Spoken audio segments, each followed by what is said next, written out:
여러분, 오늘 설교는 믿음에 대한 것입니다.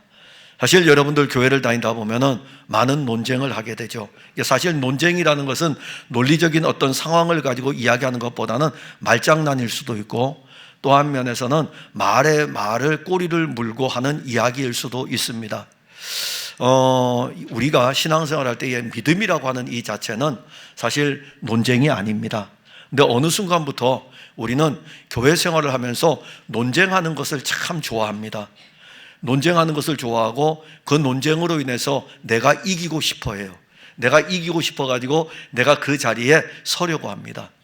오늘 우리는 이 논쟁이 하는 이 장면을 보면서 하나님께서 원하시는 뜻은 무엇인가? 하나님이 왜 당신의 아들을 육신을 입고 이 세상에 보내셨을까? 하나님의 아들을 이 세상에 보내셨을 적에 하나님의 아들로 인해서 서로 논쟁하도록 하기 위해서 하나님의 아들을 이 세상에 보내셨을까? 근데 하나님이 당신의 아들을 이 세상에 보냈는데 육신을 입고 이 세상에 오신 하나님의 아들 그리스도를 그 시대의 사람들이 알지를 못했습니다. 그러니까 알지를 못하니까 논쟁하는 거예요. 알지를 못하니까는 이 사람이 하나님의 아들이냐, 이 사람이 하나님의 아들이 아니냐, 이 사람의 출신은 갈릴리 아니냐, 갈릴리에서는 무슨 선한 것이 날 수 있느냐. 어두우니까는, 영적으로 어두우니까는 하나님의 아들이 육신을 입고 온 것을 믿음으로 받지를 못하고 논쟁을 하는 것입니다. 요한은 이 요한복음을 기록할 때 처음 시작을 이렇게 합니다. 당시에 영적으로 얼마나 어두웠는지를 우리에게 증거하면서 그 안에 하나님의 아들 안에 생명이 있었는데 이 생명은 사람들의 빛이라. 그래서 이 빛이 어두움의 빛이었지만 어두움이 깨닫지 못하더라. 하나님의 아들이 육신을 입고 온 그 시기가 영적으로 캄캄한 상태였다는 것을 말씀합니다. 그 어두움은 하나님이 하고자 하는 일을 사람들이 알지 못한 것입니다. 하나님의 아들이 육신을 입은 가운데서 어두움에 있는 사람들을 만납니다. 그 안에 생명이 있었고 그 생명은 사람들의 빛이라. 그 안에 생명이 있었고 그 안에 있는 이 생명이 사람들을 만날 때마다 사람들에게 빛을 비추었습니다. 요한복음 9장 5절에 보면 내가 세상에 있는 동안에는 세상의 빛이로라. 예수님은 어두운 세상을 비추는 참 빛입니다. 참 빛이신 예수님께서 3년 6개월의 공생애의 긴 시간 동안에 많은 사람들을 만났고 많은 사람들에게 빛이었습니다.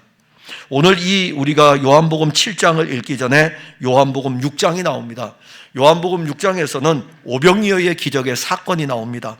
이 오병이어의 기적을 맛본 사람들에게 다른 복음서와는 다르게 요한은 이 예수님께서 하시는 말씀을 자세하게 기록을 했어요.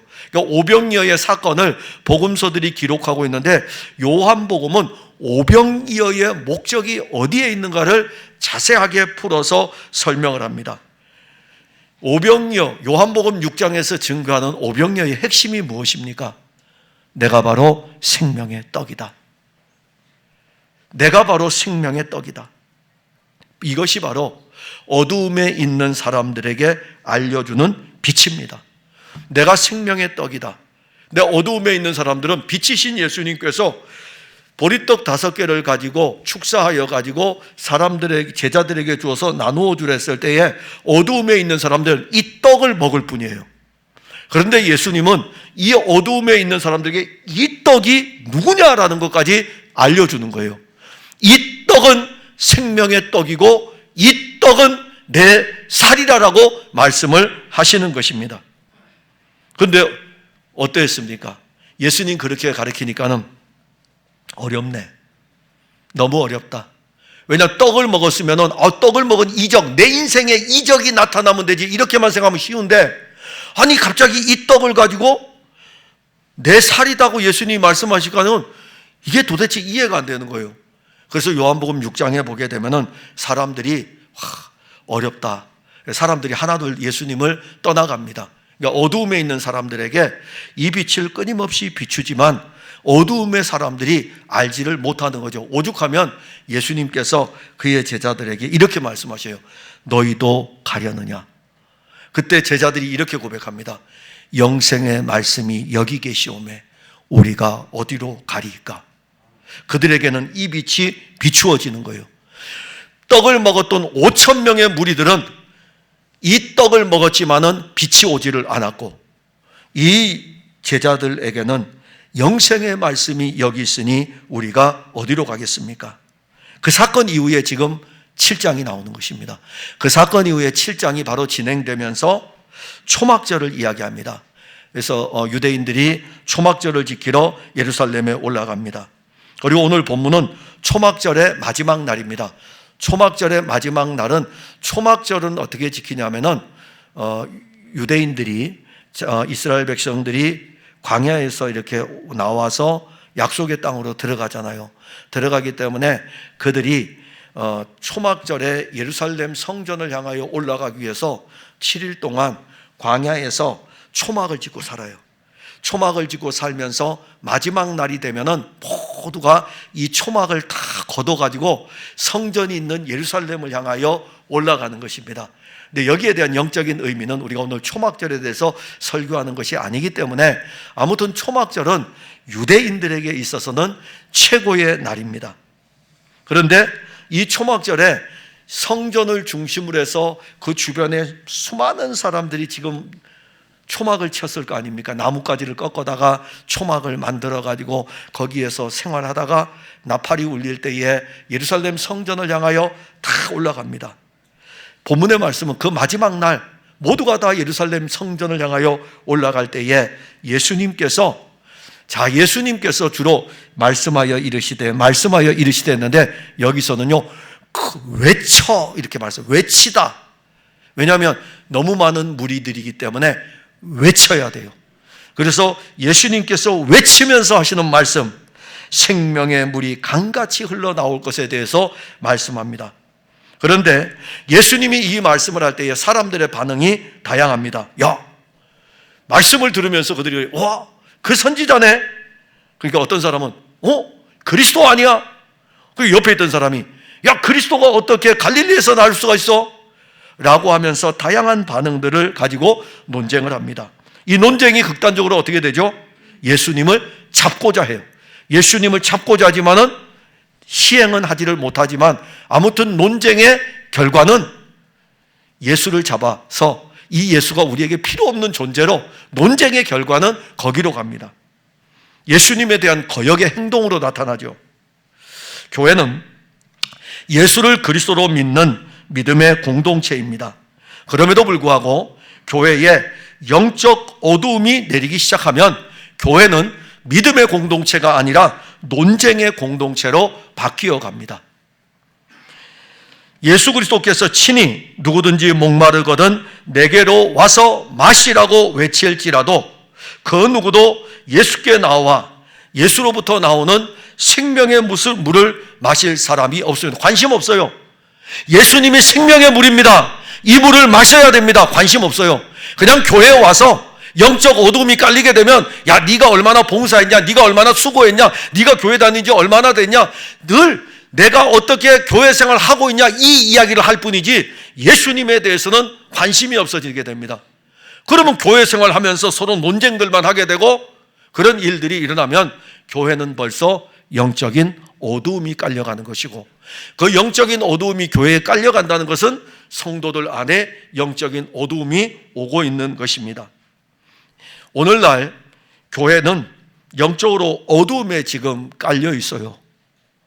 영적인 어두움. 저는 우리 풍성한 교회 성도들이 그리스도의 빛을 받았으니 이 빛을 가지고 여러분들이 만나는 불신자들에게 뿐만이 아니라 심지어 교회를 다니는 사람에게도 여러분들을 통해서 예수의 빛이 이렇게 비추어지기를 진실로 원하는 것입니다.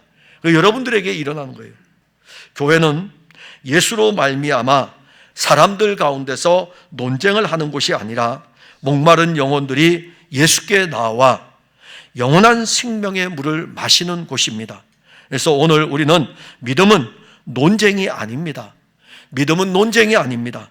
여러분, 교회 생활은 논쟁하는 곳이 아닙니다. 여러분들 똑똑하다고 자랑하는 곳이 아닙니다. 교회 생활은 여러분들이 그리스도 예수를 만나고 그리스도 예수를 공급받고 그리스도 예수로 기뻐하는 곳이 바로 교회입니다. 먼저 우리가 보면은 주 예수께서 초청을 하셔요.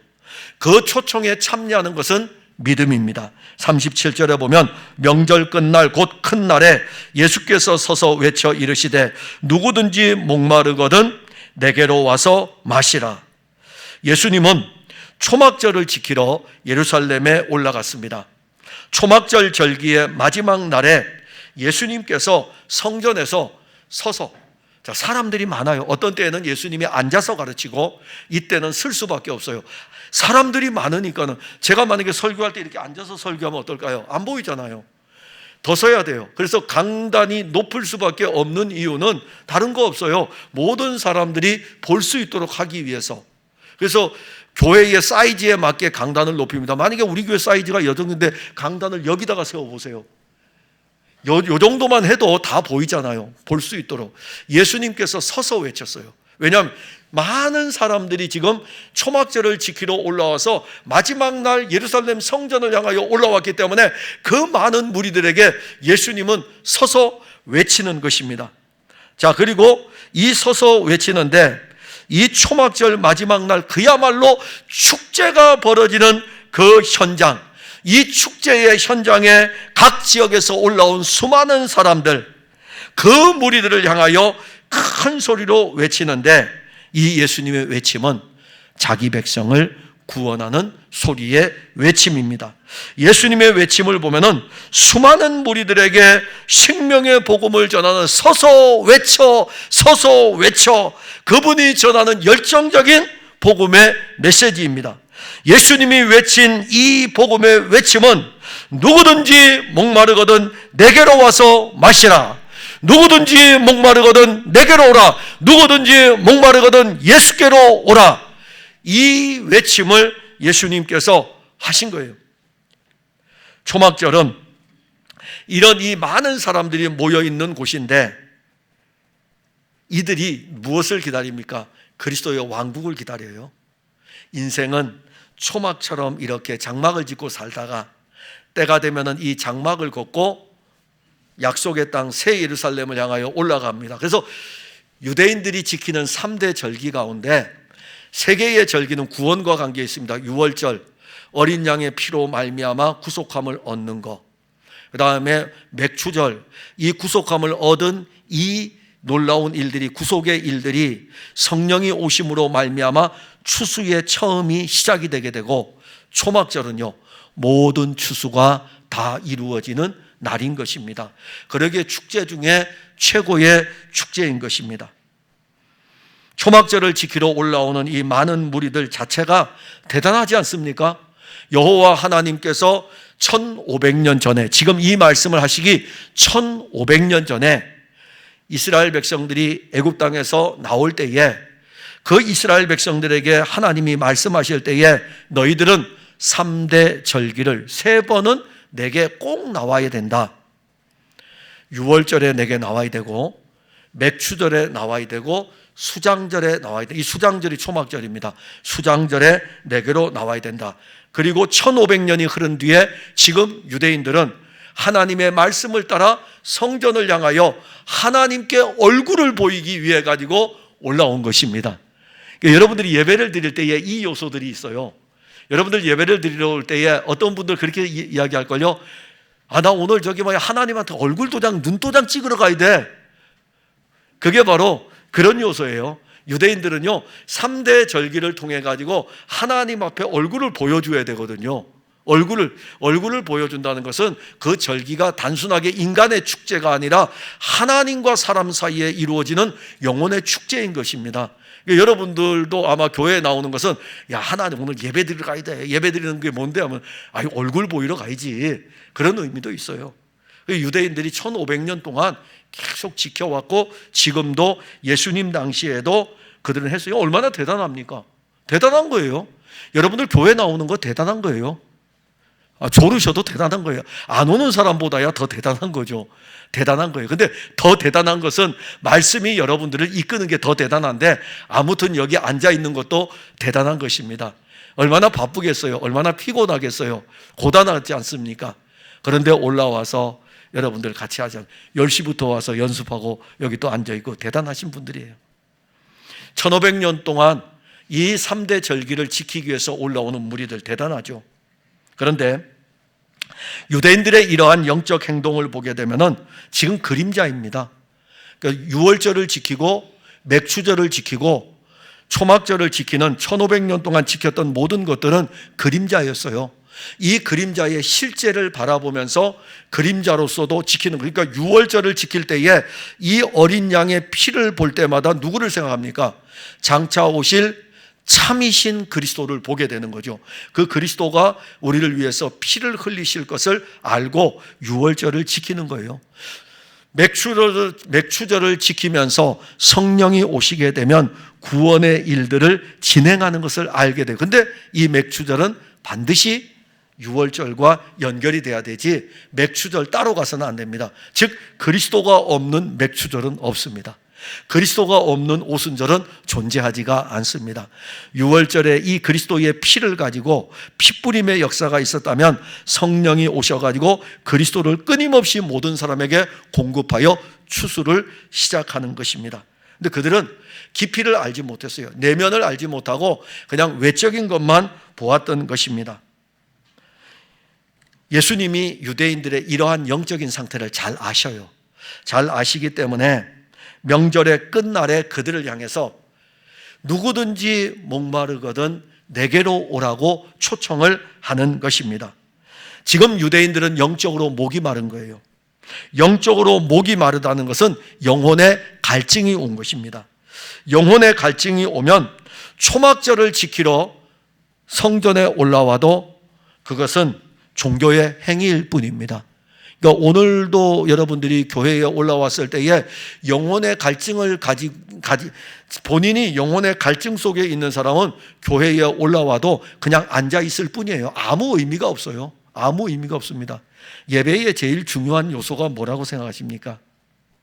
예배의 제일 중요한 요소, 찬양대 지휘자님, 예배의 제일 중요한 요소는 뭐라고 생각하십니까? 여기 있는 내용 전부예요. 찬양만 중요한 게 아니에요. 기도만 중요한 게 아닙니다. 찬송부터 기도와 설교에 이르기까지 이 모든 게 다 예배의 한 세트로 움직이는 것입니다. 그러기에 이 예배라는 이 요소를 통해 가지고 여러분들은 찬송을 하면서 그리스도와 교통하는 것이고, 기도를 통해서 그리스도와 교통하는 것이고, 설교, 말씀을 통해서 그리스도와 교통하면서 이 예배의 1시간, 1시간 반이 여러분들에게는 영적 생명의 교통이 되어야 되는데, 언제부터인지 우리의 마음속에는 교회를 향하여 올라올 때에 사실 설교라는 이 부분이 우리 교회뿐만이 아니라 한국교회 교인들에게 굉장히 어려운 짐이 되어 있어요. 설교 언제 끝나냐 이겁니다. 이 설교만 끝나면 예배가 다 끝나는데, 그게 바로 영혼이 지금 목말라, 목이 이미 영적으로는 이미 굉장히 피폐해져 있는데 영혼의 갈증을 알지 못하는 상태가 돼버린 것입니다. 근데 사실 여러분들이 말씀을 공급받지 않으면 여러분들의 영혼은 살 수가 없어요. 말씀 아니고는요, 여러분들을 살릴 어떤 것도 없습니다. 제가 아무리 여러분들 만나서 스킨십을 할지라도 여러분들 살릴 수가 없어요. 여러분들을 살릴 수 있는 유일한 것은 말씀이 여러분들을 살리는 것입니다. 그런데 오늘날 교회가 이 말씀이 자꾸 줄어들고 있어요. 교회, 우리 종교개혁자들이라든가 그 다음에 그 후예들인 청교도들을 보게 되면은 설교가 보통 2시간씩이었어요. 2시간도 넘었어요. 그들의 설교집을 이렇게 보세요. 기본이 30페이지입니다. 책에 30페이지예요. 30페이지는 읽는 데만도 1시간 반이에요. 근데 그걸 설교를 한다고 해보세요. 근데 오늘날은 저한테 어떤 분이 설교를 얼마 하냐요? 나 한 50분 합니다. 그랬더니 설교 줄여야 돼요. 그러더라고요. 왜요? 그랬더니 요즘 교인들은 설교 50분 하면 교회 안 나온대요. 30분으로 줄이고 30분도 길대요. 25분으로 줄여야 된대요. 그래서 제가 예 그래요 하고 한 귀로 듣고 뭐 한 귀로 흘려야지 어떡하겠습니까? 논쟁할 것도 아닌데. 교회가 이렇게 돼버렸어요. 25분 말씀 듣고 가는 거예요. 아닙니다. 우리가 어느 순간에 교회에 나오는 것이 종교의 행위로 지금 전락해버렸어요. 그래서 여러분들은 예수님의 초대에 응해하셔야 돼요. 예수님이 여러분들을 향해서 오늘도 초청하는 거예요. 누구든지 목마르거든 내게로 와서 마시라. 다른 데 갈 필요 없어요. 누구에게로요? 예수에게로. 내게로 오라 이겁니다. 요한복음 4장 10절에 보게 되면 왜 예수님이 이 초청을 하는지를 알 수 있습니다. 예수께서 대답하여 이르시되 내가 만일 하나님의 선물과 또 내게 물 좀 달라 하는 이가 누구인 줄 알았더라면 내가 그에게 구하였을 것이요 그가 생수를 내게 주었으리라. 자, 이 장면은 예수님과 수가성의 여인하고의 대화 속에 나오는 내용입니다. 예수님은 수가성 여인을 만났을 적에 지금 생수에 대해서 지금 말씀을 하시는 것입니다. 예수님이 수가성 여인에게 생수에 대해 말씀했고 그 다음에 생수를 누가 주는지도 알려주는 것입니다. 요한복음 4장에 나오는 수가성의 여인은 예수님과 대화를 하는 거예요. 왜냐하면 이 여인은 예수님은 수가성 여인이 오게 될 야곱의 우물에 지금 계셔요. 와 계셔요. 그리고 예수님은 이 여인이 오기를 기다리고 계셔요. 이 여인이 한낮에 물을 길러 왔습니다. 자, 그래서 예수님이 말씀을 던져요. 나에게 물 좀 달라. 이게 시작이에요. 이게 시작이 돼가지고 당신은 유대인인데 왜 나에게 물을 달라고 하십니까? 그러면서 서로 대화가 이어지게 됩니다. 그런데 그 대화가 이어지는 4장의 그 요한복음 4장의 말씀을 보게 되면 그 대화 속에서 이 여인이 생수를 마시는 거예요.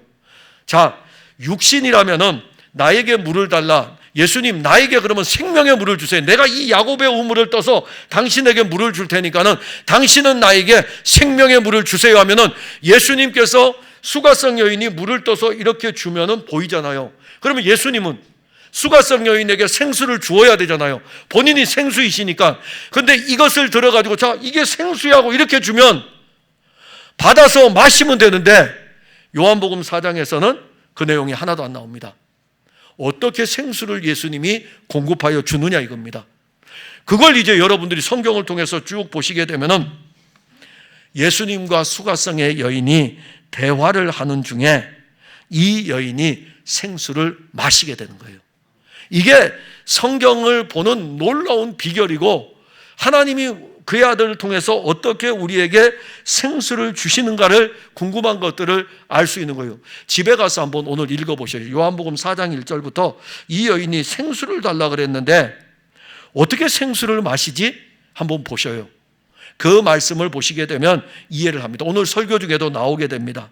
자, 예수님께서 요한복음 4장 13절 14절에 대답하여 이르시되 이 물을 마시는 자마다 다시 목마르냐 즉 야곱의 우물을 먹는 사람은 다시 목이 마르지만 내가 주는 물을 마시는 자는 영원히 목마르지 아니하리니 내가 주는 물은 그 속에서 영생하도록 솟아나는 샘물이 되리라. 내가 주는 물 보이지 않아요. 내가 주는 물이 보이지 않는다니까요. 요한복음 4장에 내가 주는 물이 보이는 물이 아니에요. 보이지 않고 있다니까요. 그런데 예수님은 내가 주는 물을 먹는 자는 영원히 목마르지 아니할 것이다. 그런데 이 여인이 생명의 물을 마시는 거예요. 그럼 어떻게 이런 일이 일어나느냐? 답은 하나예요. 예수께서 대답하여 이르시되 이거예요. 예수께서 대답하여 이르시되 이 여인이 끊임없이 질문해요. 예수님에 대해서 생수에 대한 이 문제를 가지고 끊임없이 예수님에게 왜냐하면 나에게 달라 이겁니다. 나에게 달라 이거예요. 근데 예수님은 끊임없이 대답하여 이르시되 대답하여 이르시되 대답하여 이르시되 대답하여 이르시되의 이 말씀 속에서 이 사람은 수가성의 여인은 생수를 마시고 있는 것입니다. 교통이에요. 예수님과 수가성의 여인이 교통을 하는 것입니다. 누구든지 목마르거든 내게로 와서 마시라 말씀하실 때 그 말씀으로 나오는 사람들은 영적인 갈증을 해결받도록 예수님 자신이 그걸 가지고 계셔요. 예수님 이거 없이 나오라고 하겠습니까? 예수님 자신이 생수의 강이신데요, 예수님 자신이 생명의 물이신데요, 그러니까는 목이 마른 사람들은 내게로 오라고 말씀하는 것입니다. 예수님의 음성이 들려지는 그 현장에 있던 모든 사람들이 이 이야기를 들었어요. 이것을 우리는 외적인 부르심이다. 자, 그러면 이 예수님이 그 성전에 서가지고서 누구든지 목이 마른 사람은 내게로 오세요라고 이렇게 외쳤는데 그들이 예수님께로 나왔습니까? 본문 38절에 보면 나를 믿는 자는, 여기 나와요. 나를 믿는 자는, 즉 이 사람들은, 나를 믿는 자는 외적인 부르심, 누구든지 목이 마르거든 내게로 오라 했을 때에 그들 중에 나오는 사람이 있어요. 나오지 않는 사람도 있고. 그러면 나오는 사람이 누구입니까? 나를 믿는 자. 나를 믿는 자, 즉 예수께서 하나님의 아들 그리스도이심을 믿는 사람들은 이 외적인 부르심이 올 때에 내적으로 나아가는 것입니다. 이것을 내적 부르심의 은혜라 그러는데, 이 사람들이 예수님의 말씀을 듣고 믿는 사람들입니다. 그래서 예수님은 이 응답에 응하는 사람들을 나를 믿는 자라. 이러한 사람들은요, 혈통으로나 육정으로 되는 것이 아닙니다. 오직 하나님께로서 난 자들만이 외적인 이 부르심에 응답하여 예수의 생명의 물을 마시는 것입니다. 사도행전 3장 16절에 나면서 안전뱅이 된 자를 고치는 사건이 나옵니다. 거기에 대해서 베드로의 입에서 증거되는 말씀이, 그 이름을 믿음으로 그 이름이 너희가 보고 아는 이 사람을 성하게 하였나니 예수로 말미암아 난 믿음이 너희 모든 사람 앞에서 이같이 완전히 낫게 하였느니라. 예수로 말미암아 난 믿음. 나면서 안전뱅이 된 자가 일어나 걸으라고 했을 때에 그가 이 말씀, 나사렛 예수 그리스도의 이름으로 일어나 걸으라라고 말씀이 선포되었을 때에 이 말씀 앞에 아멘하고 이 말씀 나사렛 예수 그리스도의 이름으로 일어날 수 있었던 것은 예수로 말미암아 난 믿음이 이 사람을 성하게 한 것입니다. 믿음의 주체는 우리가 아닙니다. 믿음의 주체는 여러분들이 아니에요. 믿음의 주체는 예수님입니다. 예수님으로부터 말미암아 난 믿음이기 때문에 히브리서 12장 2절에서는 믿음의 주요 또 온전케 하시는 이인 예수를 바라보자. 믿음의 주가 누구라고요? 예수. 믿음의 주가 예수예요. 믿음의 주가 내가 아니고 믿음의 주는 예수인 것입니다. 이것을 예수로 말미암아 난 믿음이라고 하는 것입니다. 이런 것을 신학적으로 이야기할 때에 외적 부르심은 제가 지금 설교하는 거예요. 외적 부르심은 여러분 예수께로 나오셔야 됩니다. 예수님은 생명의 물입니다. 예수님께로 나와야 됩니다. 이건 외적인 부름이에요. 외적인 외침이고, 이 말씀을 듣고 여러분들은 지금 여기 앉아 있는 것이고, 이 말씀을 듣고 믿지 아니하는 자들 가운데 믿음이 일어날 때에 그 사람의 믿음은 내가 믿고자 하는 믿음이 아니라 예수로 말미암아 난 이 믿음이 나로 하여금 예수를 그리스도로 고백하게 하는데, 이것을 내적 부름이라 이렇게 말씀합니다. 그리고 38절에 나를 믿는 자는, 이 말씀은 예수께서 외쳐 이르시되에 외적 부르심을 듣고 나온 무리들입니다. 지금도 많은 사람들이 예수님의 부름을 받고 있습니다. 개인 전도자들을 통하여 초청이 이루어지고 있습니다. 교회를 통하여 초청이 이루어지고 있습니다. 그러나 사람들은 이 외적인 부름에 관심이 없습니다. 그래서 예수님도 말씀하시기를 마지막 때가 되면은 시집 가고 장가 가고 일하러 가야 되고 바빠서 나중에 봅시다, 이렇게 이야기하는 거예요. 노아의 때에도 그랬어요. 노아의 때에 이 방주는 구원의 외침을 알려주는 거예요. 여러분, 하나님이 물로 이 세상을 심판하십니다. 너 방주 왜 짓는데? 하나님이 이 세상을 물로 심판하십니다. 이 방주를 하나님이 지으시라고 했습니다. 물의 심판에서 건질 수 있는 유일한 길은 이 방주밖에 없습니다. 그래서 방주를 지었어요. 사람들에게 다 보여줘요. 주 예수께서 외치듯이 이 방주가 그 시대의 모든 사람들에게 보여줬더니 사람들 하는 말, 시집 가야 돼, 장가 가야 돼, 사업하러 가야 돼. 얼마나 바쁜데 방주를 짓느라고 고생하고 있어. 지금도 여러분들 예수 믿으라고 외치면 사람들 뭐라고 이야기합니까? 사람들 바빠서 아유 내가 네 얼굴 생각해서 나중에는 꼭 나갈게 이렇게 이야기하지 않습니까? 사람들 외적 부름에 관심이 없습니다. 하나님의 아들이 육신을 입고 성전에 서서 내게로 와서 마시라고 외치고 있지만 오늘 본문의 내용을 보면 사람들은 그 이야기를 듣고도 각각 집으로 돌아갔습니다. 안 믿었다는 거예요. 안 왔다는 거예요. 나를 믿는 자는 성경의 이름과 같이 그 배에서 생수의 강이 흘러나오리라고 선포되었지만 어느 누구도 그 외침에 응답한 사람은 없습니다. 그럴지라도 외적인 부르심의 외침은 계속돼야 됩니다. 왜냐하면 이 외적 부르심의 외침이 없으면 내적 부르심으로 나아갈 수 없기 때문입니다. 로마서 10장 16절 17절에 그러나 그들이 다 복음을 순종하지 아니하였도다. 이사야가 이르되 주여 우리가 전하는 것을 누가 믿었나이까 하였으니 그러므로 믿음은 들음에서 나며 들음은 그리스도의 말씀으로 말미암았느니라. 이사야 선지자는 장차 오실 그리스도에 대해서 유다 백성들에게 증거했습니다. 그러나 유다 백성들은 이사야 선지자를 통하여 증거되는 그리스도의 말씀에 대해서 어느 누구도 믿지 않았습니다. 오죽했으면 이사야 선지자가 유다 백성들이 믿지 않는 것을 보고 우리가 전한 것을 누가 믿었습니까? 하나님 왜 나를 보내가지고 내 백성들에게 장차 오실 하나님의 아들에 대해서 증거하라고 하십니까? 내가 그렇게 증거했는데도 한 왕이 올 것에 대해서 증거하고 남은 자에 대해서 증거하고 그렇게 증거했는데 우리가 전한 것을 누가 믿었습니까? 반문하는 것입니다. 바울은 이 말씀을 그대로 가지고 와서 복음의 소식을 듣고도 믿지 아니하는 자들에게 그래도 믿음은 들음에서 나는 것이기 때문에 들음은 그리스도의 말씀으로 말미암는 것이기 때문에 이 복음은 계속 증거되어져야 된다는 것을 말씀하는 것입니다. 외적 부르심이 그래서 은혜예요.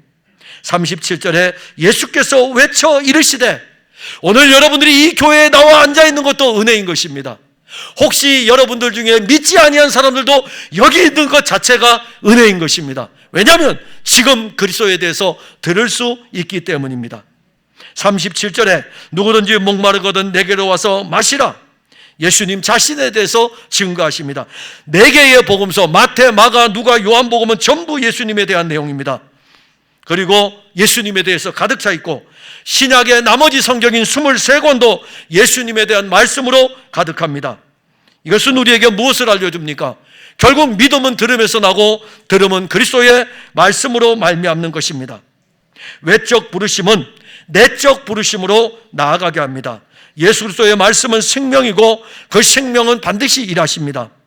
여러분들이 자녀들에게 예수 그리스도에 대해서 전하지 않는다면 자녀는 예수 그리스도를 믿을 수 없습니다. 자녀들만이 아닙니다. 여러분들이 사랑하는 사람들에게 예수 그리스도를 전하지 않으면 그들은 결코 예수 그리스도를 믿는 믿음에 이르지 못할 것입니다.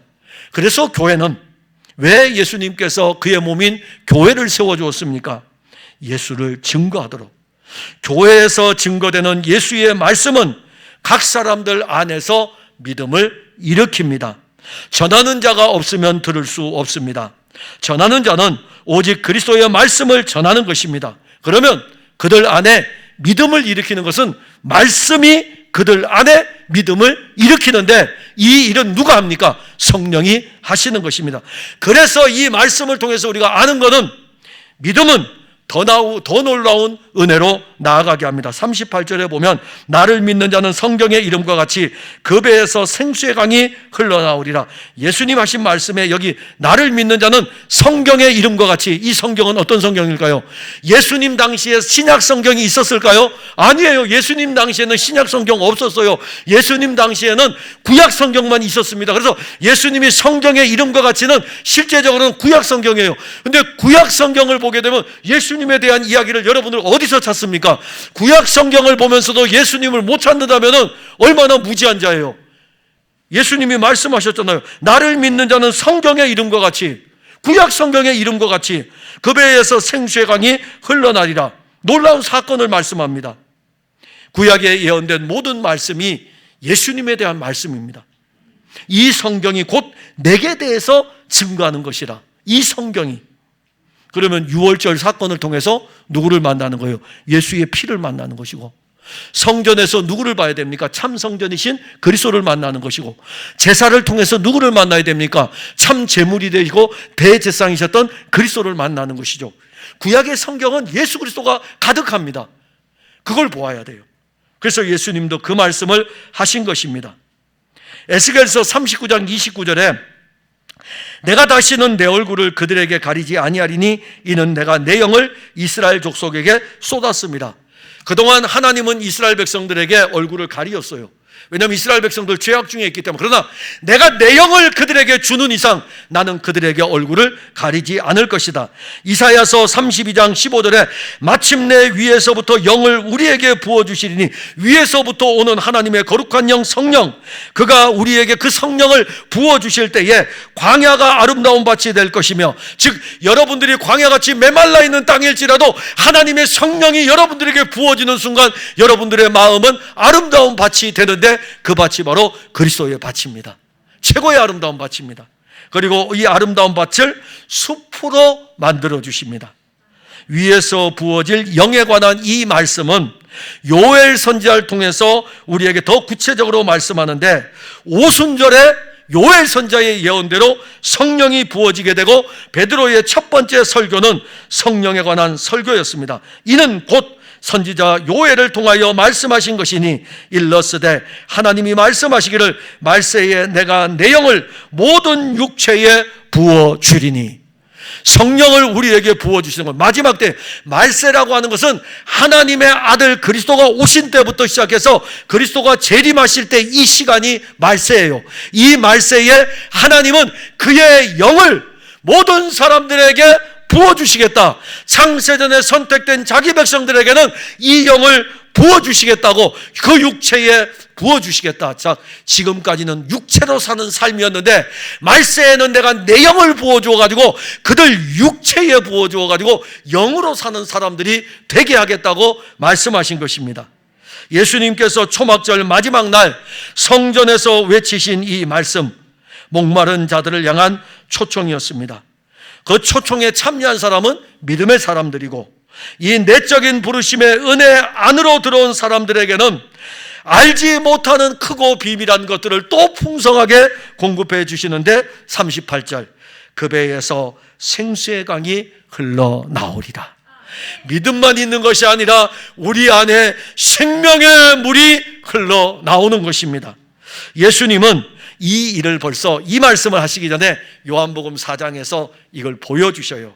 수가성 여인에게 생명의 물을 줍니다. 그때 예수님이 수가성 여인에게 내가 주는 물을 마시는 자는 영원히 목마르지 아니하리니 내가 주는 물은 그 속에서 영생하도록 솟아나는 샘물이 되리라. 그때 수가성 여인이 물어요. 예수님, 주여 그런 물을 내게 주세요. 목마르지도 않고 또 여기 물 길러 오지도 않게 해주세요. 아직 모르겠죠, 그죠? 자, 내가 주는 이 물을 먹는 자는 영원히 목마르지 않을 거야. 딱 그거 있다가 예수님 그런 물 주세요. 나는 맨날 이렇게 사람들이 남편이 5이 있을 정도인데 얼마나 이 사람의 도덕적 타락이 사람들이 손가락질하고 그럴 거 아닙니까? 그러니까 오죽하면 물 길러 올 때도 떼약볕에 그 떼약이 햇볕이 내리쬐는 그날 사람들이 활동하지 않는 그 시간에 혼자서 나와서 물 길러 오겠어요. 그런데 예수님이 야, 내가 주는 물을 먹으면 영원히 목마르지 않을 거야 이렇게 하니까는 그런 물이 있습니까? 그러면 그런 물을 나에게 주세요. 내가 물 길러 오지 않도록 그 물을 내게 달라고 예수님에게 이야기를 합니다. 자, 그러면 이 여인이 이렇게 물었을 때 예수님은 지금 뭘 이야기했죠? 그러니까 코드가 안 맞는 거예요. 예수님은 내가 주는 물을 먹는 자는 영원히 목마르지 않을 것이라는 것은 영적인 물에 대해서 언급한 것이고, 이 여인은 예수님의 영적인 물을 딱 들으면서 육체의 물을 이야기했던 거예요. 나 그 물 예수님 나 물 길러 오지 않는 그 물을 달라고 이렇게 이야기를 한 것입니다. 그래서 예수님께서 뭐라고 말씀하시냐면 야, 너 가서 네 남편을 불러오라 그렇게 이야기하는 거예요. 그래서 예수님과 수가성 여인과의 대화 속에서 나오는 게 뭐냐면은 내 남편 다섯이 네 남편 다섯이지. 근데 그 다섯이 다 네 남편이 아니야. 바꿔줘 버려요. 아니 물 이야기를 하다가 갑자기 남편 이야기로 가게 되고 5명의 남편이 있는데 이 5명의 남편이 다 네 남편이 아니야. 자, 분위기가 바뀐 겁니까? 아니에요. 계속 이어지는 말씀입니다. 수가성 여인의 갈증은 남편 5을 두어도 갈증을 채우지 못하는 쾌락에 대한 어떤 육체의 갈증이 아니라 이 말씀을 통해 가지고 너의 진짜 갈증은 영에 대한 갈증인 것이다. 그러면 이 여인의 갈증은 언제 해결됩니까? 요 문제가 터지고 난 다음에 예수님 또 이야기를 계속 이어가요. 그 다음에 나오는 게 뭐냐면 예배에 대한 겁니다. 예배하는 자. 어떻게 예배드려야 되느냐? 그리고 예배에 대해서 이야기하고 난 다음에 수가성 여인이 예수님에게 물어요. 우리 조상들은 어디서 예배드리고, 그러니까 예수님이 신령과 진정으로 예배드려야 된다 이 말씀하니까는 예배에 대해서 이야기가 조금 통하는 거예요. 남편에 대한 이야기했다가 예수님의 예배에 대한 이야기를 하면서 수가성 여인이 바뀌어져 갑니다. 예수님에게 메시아 곧 그리스도라 하는 이가 오실 줄을 내가 아는데, 난 안다 이겁니다. 그리스도가 오는 것을 아는데 그가 오시면 모든 것을 우리에게 알려주실 것입니다. 그가 오셔야 됩니다. 그리스도가 오셔야 됩니다. 그러니까 그 입에서 나오는 거예요. 그러면 이 여인에게서는 이제는 무엇이 나온 거죠? 예수님 대화를 계속하면서 끄집어낸 게 이 여인이 그리스도를 기다리고 있다는 거예요. 그리스도가 오시면 된다 이겁니다. 그때 예수님께서 그리스도를 기다리는 이 여인에게 뭐라고 대답하는지 아십니까? 요한복음 4장 26절에 정말 핵심적인 생명의 말씀인데, 내게 말하는 내가 그라. 너에게 지금 말하고 있지. 내가 바로 네가 말하는 그리스도야. 그 이야기한 거예요. 내게 말하는 내가 그라. 수가성 여인이 이 이야기를 들을 때에 그 안에서 생수가 막 흘러넘치는 거예요. 메시아를 기다렸는데 이 대화 속에서 예수님 그거 찾고 싶은 거예요. 메시아 기다리니? 그래, 메시아 기다리지. 너에게 말하는 내가 바로 메시아야. 그러니까 이 여인 안에는 이 예수님의 말씀이 들어오는 순간 어떤 일이 벌어집니까? 물동이가 이게 지금 문제가 아니네. 이 물을 길러오는 게 아니었네. 그래서 물동이를 버려두고 동네에 들어가는 겁니다. 물을 길러왔던 여인이 물동이를 버려두고 동네에 들어가고, 이 여인은 이제 야곱의 우물과 비교할 수 없는 영원히 목마르지 아니하는 그 물을 마신 것입니다. 이게 마시는 거예요. 그러니까 말씀이 계속 끊임없이 공급되는 가운데서 이 여인 안에는 생명의 교통, 생명의 물, 생수의 강이 흘러 넘친 것입니다. 예수님은 영원한 생명의 물입니다. 그 물은 세상에서는 얻을 수 없는 물입니다. 야곱의 우물과 같은 종교의 전통에서 물을 깃는 것이 아니에요. 예수님으로부터 영원한 생명의 물을 마실 수 있는 것은 예수님과 끊임없이 교통을 하는 가운데 일어나는 일입니다. 요한복음 4장 14절에 내가 주는 물을 마시는 자는 영원히 목마르지 아니하리니 내가 주는 물은 그 속에서 영생하도록 솟아나는 샘물이 되리라. 본문 38절에 나를 믿는 자는 성경의 이름과 같이 그 배에서 생수의 강이 흘러나오리라. 내게 말하는 내가 그라. 내게 말하는 내가 그라. 그리스도를 만나고 난 이후에 그가 받은 놀라운 은혜가 바로 생명의 물입니다. 예수님께서는 이제는 그렇게 줄 수가 없어요. 왜냐하면 그분은 육신을 입고 오셨다가 이제는 하늘로 가셨어요. 그래서 여러분들에게 이 물을 주기를 위해서 또 다른 보혜사를 약속하셨고, 약속대로 그 보혜사가 이 세상에 왔는데 성령의 오심입니다. 성령은 이제 각 사람들 안에 생수의 강이 흘러나오게 하십니다. 이 일이 어떻게 이루어질 수 있을까요? 자, 성령으로 말미암아 생수의 강이 어떻게 이루어질 수 있을까요? 예수님께서 말씀하실 때에 그 말씀이 수가성 여인에게 역사하였듯이 성령은 우리에게 말씀을 통해 가지고 끊임없이 그리스도를 공급하여 가지고 우리의 영혼의 갈증을 해결하는 것입니다. 그러기에 누구든지 예수 그리스도를 믿는 사람은 성령을 받은 사람이에요. 그러니까 오늘 여기 앉아있는 여러분들이 내가 성령을 받았느냐 안 받았느냐라는 것은 방언을 하느냐 아니하느냐 이거 아니에요. 내가 방언 못해도 성령 받을 수 있어요. 내가 신유의 은사가 없어도 성령을 받을 수 있습니다. 성령은 우리에게 고린도전서 12장 3절에 성령으로 아니하고는 누구든지 예수를 주시라 할 수 없느니라. 예수가 내 구주임이 믿어지면 그 사람은 성령을 받은 사람인 것입니다. 여러분들이 예수를 그리스도로 믿는 것은 성령은 여러분들 안에 지금 일하시는 것입니다. 어떻게 이런 일이 일어날 수 있습니까? 바로 여러분들이 말씀을 들으면서 믿음이 생긴 거예요. 그러니까 외적인 부르심으로 나와가지고 누군가 전도돼서 나오죠. 저도 누군가의 전도받아가지고 나온 거예요. 전도받아 나와가지고 교회에 나와서 바로 예수 믿은 게 아니잖아요. 끊임없이 예수의 말씀을 듣는 가운데 성령이 그 말씀과 함께 저 안에 일하는 순간 예수가 그리스도로 믿어진 것입니다. 여러분들도 다 똑같은 것입니다.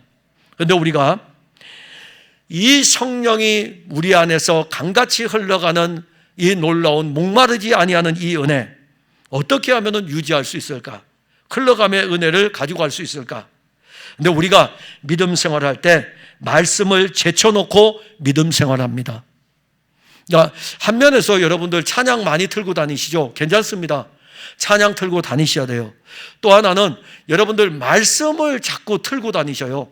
그래서 말씀도 이렇게 자꾸 이렇게 들으셔요. 말씀 듣는 것이 영적인 것이 되어야 됩니다. 찬양은 여러분들의 신앙의 고백이니까 이 고백에 찬양을 할 수 있는 밑거름은 어디서 나옵니까? 말씀이 여러분들에게 끊임없이 공급돼야 됩니다. 그러니까 말씀 많이 들으셔요. 세상에 우리에게는 미디어의 발달로 인해 가지고 수없이 많이 들리는 것들이 있는데 우리 목회자분들도요 유튜브를 많이 본대요. 근데 뭘 많이 볼 것 같을까요? 이 나누어진 정치 유튜브를 많이 봐요. 그래서 제가 여러분 그거 말고 말씀이 바르게 증거되는 유튜브를 언제든지 보셔도 돼요. 그 다음에 말씀을 그냥 이렇게 기록된 말씀을 읽어주는 거 있죠. 그거 여러분들 들으시면 돼요.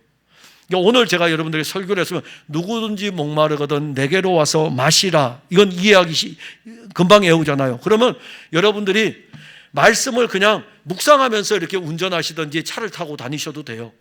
끊임없이 이 말씀이 여러분들 안에 교통하게 되면 여러분들에게서는요 생명의 물이 막 그냥 흘러 넘치게 되는 것입니다. 자, 신앙생활을 계속할 때에 말씀을 제쳐놓고 신앙생활을 하게 되면 그 사람에게는 영적인 갈증만 남게 됩니다. 그래서 그 갈증이 오게 되면 어떻게 하죠? 내가 요즘 신앙생활 왜 이렇게 하지? 열심히 해봐야 되지 하면서 본인이 노력하고 애씁니다. 그런데 안 하는 게 있어요. 노력하고 애쓰는 거 하셔요. 육체의 연습도 유익이 있는데 왜 없겠습니까? 노력하고 애쓰세요. 그런데 거기에다가 정말 노력하고 애써야 될 일이 있다면 그리스도의 말씀을 듣기를 힘써야 됩니다. 그리스도의 말씀을 듣기를 힘쓰면 여러분들이 노력하는 그 일이 아니라 말씀이 여러분들 안에서 일하도록 하는 일들을 깨닫게 되는 것입니다. 수가성 여인이 예수님과 지속적으로 말씀을 나누었습니다. 믿음은 믿음에 멈추지 않습니다. 믿음은 믿음에 이르게 하고 이 믿음은 생명의 물이 강같이 우리에게 흐르게 합니다. 사랑하는 성도 여러분, 누구든지 목마르거든 내게로 와서 마시라. 나를 믿는 자는 성경의 이름과 같이 그 배에서 생수의 강이 흘러나오리라. 예수님 이 말씀을 하셨습니다. 그런데 이 놀라운 말씀을 했는데 사람들은 예수님 말씀을 가지고 논쟁하였습니다. 이들의 논쟁은 예수님 말씀을 믿음으로 받아들이지 않았습니다. 이들의 논쟁은 자기들의 종교적 경험에서 나온 논쟁이었고 자기들이 그동안 배웠던 말씀을 가지고 야 갈릴리에서 예수 그리스도가 나오겠느냐 이렇게 한 사람이 이야기하니까 너 아직도 몰라? 성경에 보면은 갈릴리에서 베들레헴에서 그리스도가 오신다는 거 나오잖아. 알기는 잘 알아요. 알기는 참 잘 압니다. 근데 논쟁하는 데 쓰는 거예요. 논쟁하는데. 믿어야죠. 왜 논쟁하는 데 그걸 씁니까? 이들의 논쟁. 오늘도 우리 중에 어떤 사람들은 여전히 예수님 말씀을 가지고 논쟁하려고 합니다. 예수님 말씀하시면요, 아멘. 예수님 말씀하시면 여러분들 말씀을 읽으면서요, 이 말씀에다가 이 말씀이 아멘, 이 말씀이 아멘, 이렇게 여러분들이 받으시면 돼요. 논쟁이 아닙니다. 믿음은 논쟁이 아닙니다. 논쟁으로 얻을 수 있는 것은 아무것도 없습니다. 그분이 선지자인가?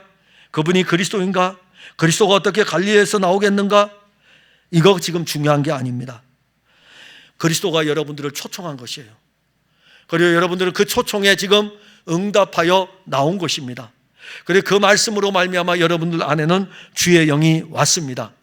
이제는 여러분들에게 이 생수의 강이 흘러가는 그야말로 영혼의 풍족함과 영혼의 만족을 누리는 그 신앙으로 나아가야 하는 것입니다. 여기에 머무르지 마시고 그리스도를 끊임없이 공급받아서 신앙이 계속해서 자라가고 또한 풍족하게 공급되는 은혜로 여러분들에게 영혼의 기쁨을 만끽하는 날들이 계속되기를 바랍니다. 기도하겠습니다. 하나님 은혜와 사랑을 감사합니다. 믿음은 논쟁이 아닙니다.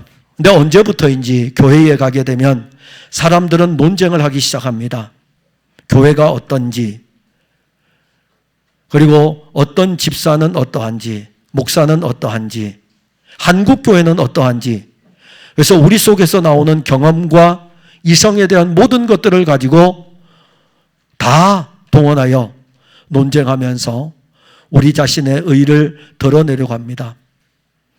이 일이 계속되어지다 보면 우리 영혼은 갈증에 빠지게 되고 갈증도 알지 못하고 내버려 두게 되면 영적 피폐에 이르게 됩니다.